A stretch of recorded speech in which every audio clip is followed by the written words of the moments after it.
Now, Elon Musk has announced a general amnesty for some of the suspended Twitter accounts. The decision follows a Twitter poll that was conducted by Elon Musk. The Musk asked its Twitter followers whether the platform should offer a general amnesty to the suspended accounts, provided they had not broken the law or engaged in spam. Now, out of over 3.1 million votes that were cast, about 72% were in favor of reinstating the accounts, and Musk has said that an amnesty for blocked users will begin from next week.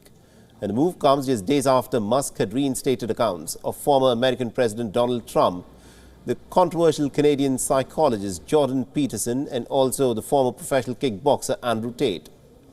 Some prominent accounts that still remain suspended on Twitter include the likes of the former Trump advisor Steve Bannon, the right-wing British commentator Katie Hopkins, and the former Grand Wizard of the Ku Klux Klan, David Duke. Now, Musk had previously said that there would be no account reinstatements until a newly announced Content Moderation Council had met. However, the Tesla CEO then said that human rights groups had broken the deal by urging the advertisers to halt spending on the platform.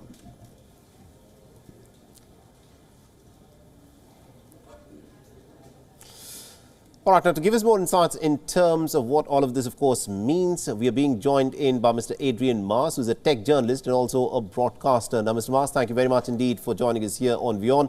The question that I want to ask you is this. Elon Musk has announced that he would want to reinstate all Twitter accounts that have not broken a law or have indulged in spam in the past. But what is interesting is that he's also, resorting to these public polls on his Twitter account with his followers, asking them whether he should reinstate these accounts or not. Do you think this is the right approach for him to go about doing this? I think it's going to be disastrous. His followers are far from representative of even Twitter users, let alone humanity in general. I think he's going to scare away the advertisers. I think he's going to fall foul of particularly European regulations. So the UK's Online Safety Bill and the European Union's Digital Services Act both set very, very heavy penalties. The Europeans Act actually has just come into force as a proportion of the company's turnover, which maybe he's reducing those penalties as he's reducing its turnover. Right. And it seems the users, I think, will leave. Nobody wants Twitter to be a toxic, unpleasant place to be. So at least these short-term moves, it's hard to see how they can benefit Twitter. He's previously said that he's doing this to try to benefit humanity, and the reason he acquired Twitter was because it's important, he said, for the future of civilization to have a common digital town square where a wide range of beliefs can be debated in a healthy manner without resorting to violence. But unfortunately, I think we're going to see far-right neo-Nazi groups on there who will be advocating violence. Maybe they'll be banned again. Who knows? Right. It's interesting in terms of how Elon Musk has been going about it. And you mentioned that this may now result in Twitter turning into a tech space which is very, very toxic. Now, Elon Musk, for his part, says that earlier his idea was to, in fact, have a content moderation council which would be put in place and then to take a decision on whether some of these controversial accounts have to be reinstated or not.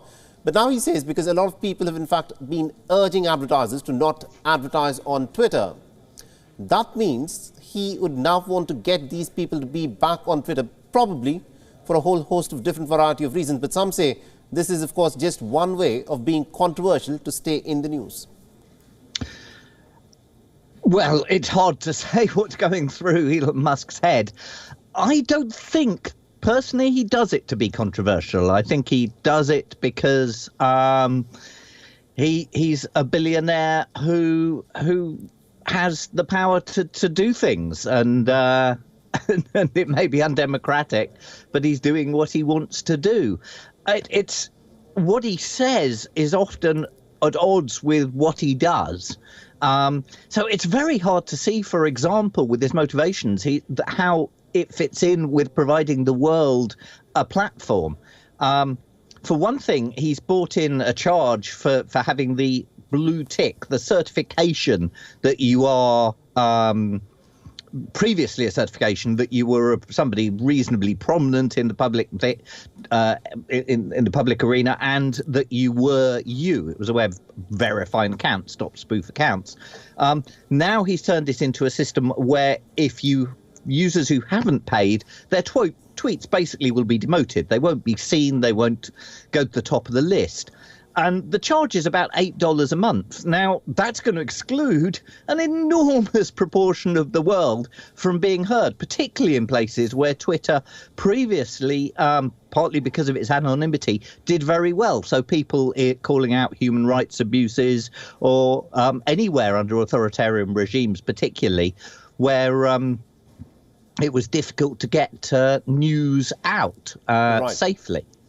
So all of those, unless they pay, and these are low-income countries, their voices won't be heard. So it's hard to see how any of these moves are really going to benefit Twitter, especially as it's now only got a quarter of its staff running this. So reports from inside Twitter, which are always difficult to interpret, paint a picture of a company, an engineering department, a moderation department in crisis, and whether Twitter will be able to carry on, whether it'll keep working without falling apart, with 3/4 of its staff gone, or obey. It's got rid of its Brussels office just recently, which was very much responsible following regulations.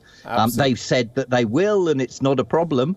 But without these sort of crucial staff, we will see. Absolutely, indeed. That, of course, remains to be seen, Mr. Musk, because it's difficult to predict as to how all of this, of course, goes. Thank you very much indeed for joining us and getting us all those insights. We're completely short of time. So thank you very much indeed for joining us, Mr. Musk. WION is now available in your country. Download the app now and get all the news on the move.